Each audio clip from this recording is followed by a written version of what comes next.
What's going on, guys? Welcome back to RC Everyday. No, it's not Flavor Flav time, but he's gonna tell you what time it is. It's Tamiya time. That was hoping.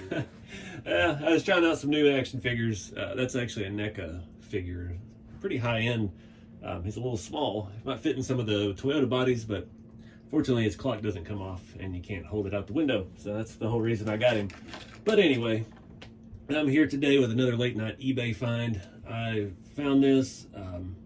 Not sure if it was mislabeled. It was pretty clear what it actually was. Nobody wanted it.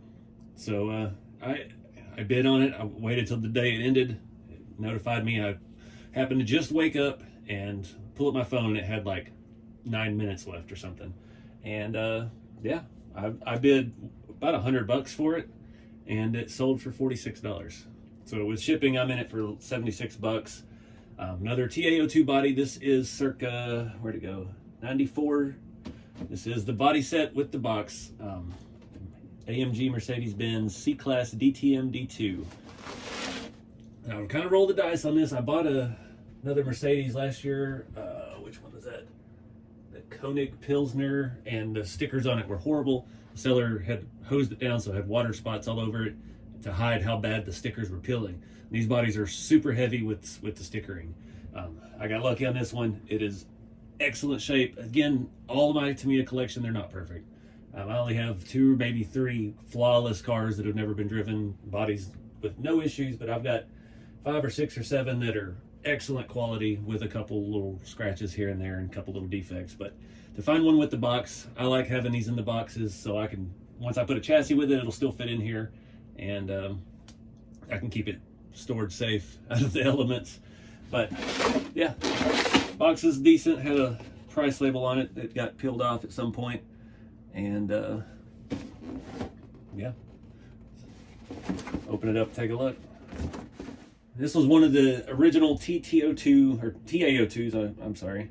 It was Tamiya model number 58139, originally released July 19th, 1994. Last year it was available was in 1999. So 25 years at the youngest. Stickers are all in actual really good shape. A few of the window ones are lifting, like in these little cracks and stuff, but all of this is still staying stuck for somehow. It has the nice wing, maybe that sound. The mirrors are intact. The wiper is still there. The only thing it's missing is we've got a broken Mercedes emblem on the hood. My other one that I got is missing the Mercedes emblem completely, and I didn't realize at the time, but that is actually a different model Mercedes. That is not a COK. This is a C-Class, yeah, so that's the, I don't know. I'm not familiar with Mercedes stuff, but anyways, one thing I would like to do, I would like to try to black out the insert of the grille, but I'm not looking to get into that today. Dealing with paint, it has been raining all day long, but I got it. It's pretty nice. There's a couple little scuffs here where it has been driven, headlight, but excellent shape otherwise. On the other side, again, a couple little rubs here and there. The front Bridgestone stickers peeling up, so it did get some use. Door handle stickers lifting. It's the name of the game with the old Tamiya bodies, but for the most part, it's 90% perfect, and that's good enough for me. See, we've got the instructions. These look to be in very good shape, just for the body detailing, not the entire assembly kit. Yep, that's all I need to see about that. But for $75, I couldn't pass it up. I've got so many TA02 chassis laying around, and to find an original body to go with one, yeah, that's something I'm always looking after. I do have the one we built 2 videos ago, rebuilt. This is the full coast upgraded FRP thing that we tore apart. If you remember that video, I did have to use a used front gearbox. I do have a new one, but it's not bad enough. There's no cracks in it. I'm not going to worry about it for right now. I thought these old HPI wheels might look good on there. It's a similar color. Do have the tire set's a little far back in the wheel opening. I don't know if it's the aftermarket control arms or what, but I remember having that happen with other bodies growing up in the 90s with these things as well. But just looks mean on there. And I've got the other Mercedes out. It's hard to tell with the lighting. That one has done a couple laps on its roof. and all of this is just a nightmare. So the stickers are yellowing and peeling up, and somebody didn't do a very good job. You can see that's just over the door handle. There's no trimming around it. Now that one is not one I'm really in love with. It's on an actual TA01 chassis. It has its own Tamiya time video from a while back. Still has a Novak Explorer 2, some kind of Trinity Speed Gem motor, I believe. Chassis and stuff's immaculate on it, but that body was a little cooked, and it's missing the Mercedes emblem as well. At least this one we have some of it. But I'm not sure what's the best way. What do you guys do to paint the black in the grille? I'll show you on this one. It has it done pretty nicely. Typically, I would take it off and then I would spray it pretty heavy and then come back and wipe it off of all the high points.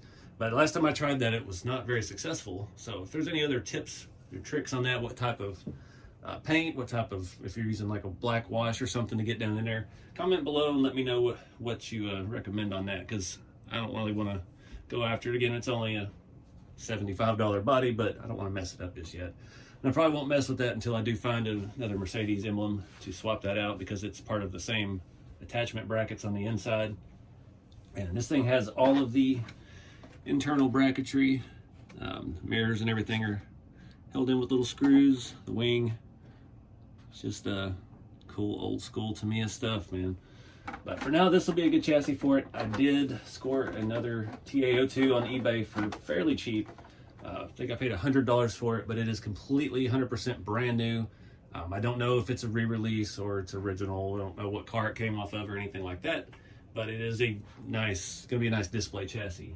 And yeah, can't have enough of those. I've got a ton of parts chassis. I don't have a whole lot of new built chassis, so that's why I was excited about that. But that'll probably end up being the one that goes under this car, because I've got plans for that chassis at some point. I really want to drive it because it's very similar, minus the FRP stuff, to the one I had growing up in the 90s with the Coast upgrades, and I kind of want to relive that. Maybe. You never know. We'll see what happens. I'm just looking at Tamiya base. It's a really good reference site here for all the things Tamiya related kits and history. That other one, the other Mercedes, is a 190E Evo 2 AMG. That was TA01 originally from June 23rd, 92. I always wanted this, but I always wanted the Pro Marked body, the yellow one. I don't know why, the yellow was flashy when I was a kid, I guess. But that was something that I'd always wanted. One thing I've had some issues with is trying to find the original wheels. I know there was a place, I think it was out of the UK somewhere, on eBay. They were selling Tamiya wheels. They were brand new, but they had no packaging or anything, so I guess they had bought the molds or something along those lines to reproduce them. This has those typical AMG 5-spoke wide centers. I don't have anything like that, do I? No, that other one had the spokes on it, BBS kind of wheels. So that's something we have to look for. I've got a few sets of original wheels sitting around. I think I have the Celica wheels and brand new in the package. At this point, that's kind of hard to open, but yeah, I've just grabbed things when I find them on eBay and out and about. But definitely would like to do the original wheels, and I've probably got enough, but I don't know. I'm sure somebody recreates sticker sheets. I found some stuff for the Honda CRV, the Tamiya CC01. Found a sticker sheet for those, but I would like to do the original with the was it Bridgestone or whatever on the tires. Do the full proper tire and wheel setup with them. But other than that, it's still not fitting very good. And I wonder if that has to do with the FRP upper shock mounts. The body, you can see sitting forward on the chassis. So we may have to try it on a standard chassis real quick and see how that all shakes out, because I bet that's where our difference is, because we've lost a lot of thickness up here, and that's probably shifting it forward about 3 or 4 millimeters, which that'd be easy enough to fix. We just need some spacers. We can't really do that with the front though. I don't know. My plans were foiled. All of my TA02s are in the house that have stock everything. The ones out here are just the oddballs that don't have boxes. I've got a bunch of TA01s out here. The Celica has a weird mount set up, and everything else is FRP shock mounts. So I'm fairly certain that's what it is, because that is just about the exact amount. But Well, not a lot to talk about. Just another piece of the collection. This era of racing is always, I don't know, I rarely ever saw it growing up here in Texas. It wasn't on TV that much. I think we had, was it Speed Vision or something before it turned into the Speed Channel, and I don't remember. They used to show these periodically. I'd just randomly catch one on. And this era of touring cars was like the baddest racing ever. These guys were just cutthroat. It was so much fun to watch. I had that, my very first one of these was the Alfa Romeo, and that was racing with these and the BMWs, and what else was there? It was just so cool to watch. Those guys would get in fights and they'd run each other off the road, and it was violent. I guess that's why I liked it as a kid. But I'm sad that racing has kind of gone by the wayside. We don't do much, and I mean NASCAR's pretty much turned into everybody's running the same car. At least with these, every car was unique. They had, they had to have similar horsepower, but they could be, one could be a V8, one could be a 4-cylinder with turbos. I mean, it was just all over the place, and each one was unique to its own chassis design.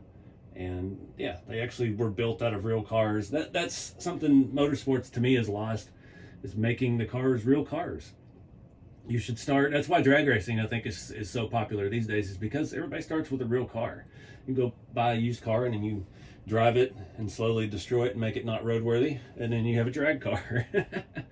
And you watch channels like Cletus, and then they're building full drag cars out of the gate now with tube chassis, and it's cool. It serves its purpose, and it's, again, that's the only safe way to go that fast. But back when these days, man, like, I don't know how many of these cars they'd get a season. They'd get 3 or 4 shells from the manufacturer, and they would outfit them all, build it all their way with their specs, with their engines. And yeah, I mean, even watching the in-car cameras back in the 90s, as fuzzy as the imagery was, they still had the full dashboards in them from the real cars. They had little heads-up displays and stuff. They didn't have normal gauges and anything, but it was just cool. The doors opened, you got out the side just like a normal car. And that to me was what really enshrined my interest in motorsports as a kid. And at the same era, in the early mid-90s, NASCAR was starting to change away from that. I guess when NASCAR, to me, right after the cars quit being square, as it kind of got weird. And then nowadays, like, I didn't even know they had so many different classes of NASCARs until the recent stuff. And Jeremy, my buddy, he's all into it, so he was informing me in that last video what class NASCAR body that was. And I don't know, it's just not the same. This was cool, and that's another thing that makes rally racing pretty cool, is because it's still based on cars like this. It's still a factory shell that they outfit for racing. And those guys, they kind of lost me with rally, because those guys are just machines. The stuff they do with the cars now, and everything's just gotten far beyond what this was to me, what this part of motorsports that stuck with me growing up. Those rally guys are, I mean, it's doing backflips and stuff with these ramps now at X Games type racing. And yeah, but the actual rally courses and stuff in Europe and things, those guys are animals too. But you're just racing a clock. And with this, there was the whole aspect of somebody bump into you and piss you off, and then you'd be after them the entire race, and and at the end of the race they'd wreck or they'd get out and fight. And it was a very good combination of human emotions and actual cars and motorsports. So anyways, I'm rambling on, reminiscing the good old days of racing, touring car racing. Appreciate you guys watching. I know these Tamiya time videos are a little different. It's not really so much, sometimes we work on stuff, sometimes we just talk about stuff. And just trying to preserve the history of RC that I grew up with, and keep these things alive. And I was really surprised the last video got a lot of views, a lot of feedback. People were excited to see it back on the channel again. And yeah, so here we are doing some more. And like I said, I got another chassis coming. I think it's going to be a perfect candidate for this. Don't know if we'll do a video for a while. I may spend some time trying to find the proper wheels, and we could put together a complete roller, and then we can put it in the box and put it away for a little bit till I make more space. Because right now I've outgrown my little workshop, making my kits, my hot rods and shop trucks and things, and I had to move all the Tamiya stuff back to the house where it's climate controlled better, because I don't want to open this up in another year and all the stickers be peeling off. So it is what it is. Appreciate you guys watching. Get out there and have some fun with the hobby, no matter what aspect of RC it is that's got you into it. Just roll with it and have fun. Keep it scale, and I'll see you next time.